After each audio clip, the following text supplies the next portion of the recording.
So, I'd like to give thoughts and feelings for The Mandalorian. The new trailers have come out.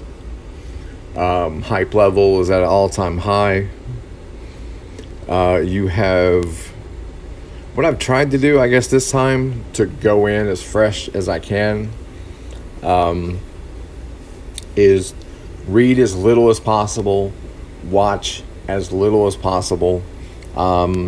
Must be a sign of getting older because usually I would just, to get all access to anything and everything, I would just consume everything I could put my hands on. Now I can kind of appreciate the wanting to be surprised and wanting to be shocked and wanting to be, pleasantly surprised and things like that.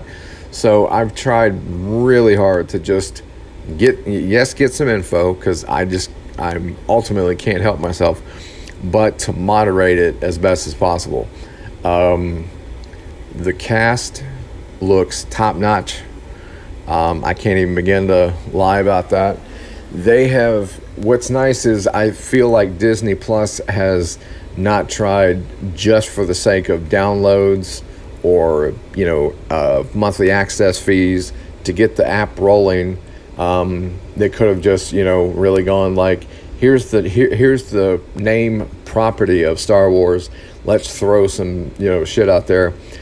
But they've actually taken their time on this, to hire Favreau, to hire Taika Waititi, to hire who I call George Lucas 2.0, Dave Filoni, means that they really cared about the product they were putting out there.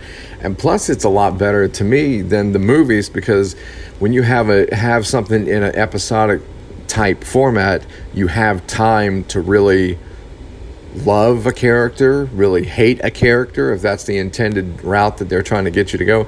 You get so much more emotionally, I guess, involved, connected to it when you have time to really marinate with the characters. That's a side reason why I just can't wait for the Kenobi series. I think my brain will just melt the first time I turn it on and I see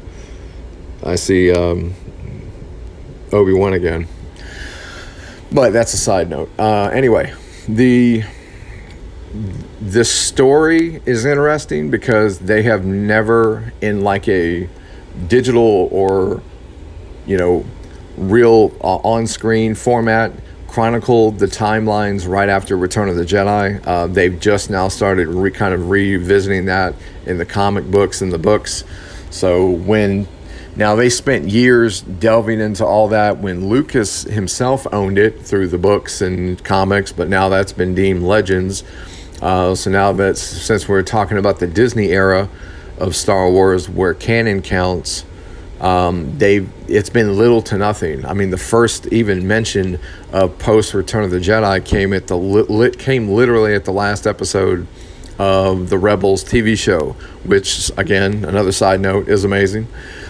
Where it showed 5 or 6 years after the events of the episode, it gave like an epilogue and showed that the crew had moved on, that the Battle of Endor had already taken place, that really it was Captain Rex on that strike team on Endor, which was a cool callback. So that's the first time that they've ever put the screen, even though it was on a television show, that they put anything on as official in canon events post Return of the Jedi, but before The Force Awakens. The books had mentioned it a little bit and delved into it. Anyway,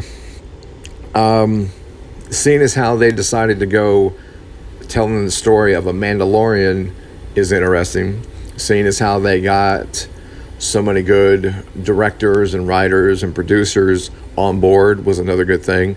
Seeing as how they really went all out with the cast. I mean, basically, hell, when you make the Red Viper the Mandalorian, I'm already on board.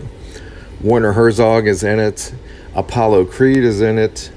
I mean, Jesus, man. I mean, it can't not be good. I know I don't want to sound like a fanboy, but everything, look at it, it can't not be good. I'm hoping and expecting it to be great, but I don't think it's gonna be. I don't think it's gonna be anything less than very good. So that's just my 2 cents on it. Too much effort's been put into it. Even if Favreau and Taiko wasn't attached to it, if Filoni himself was the only thing attached to it, I've got all the faith in the world, because two of the best pieces of Star Wars media that I love more than anything was the animated Clone Wars television show and the animated Rebels TV show. Star Wars is great in the movies. To me, it's almost borderline perfection when it's in a serialized / episodic format, because you have time to tell out stories. You have time to create a story arc and possibly revisit it at another time. And then it just, I don't know, man. You would have to have watched as much as I've watched and take it all in to go, okay, this is good, this is great, but this over here, that's perfection.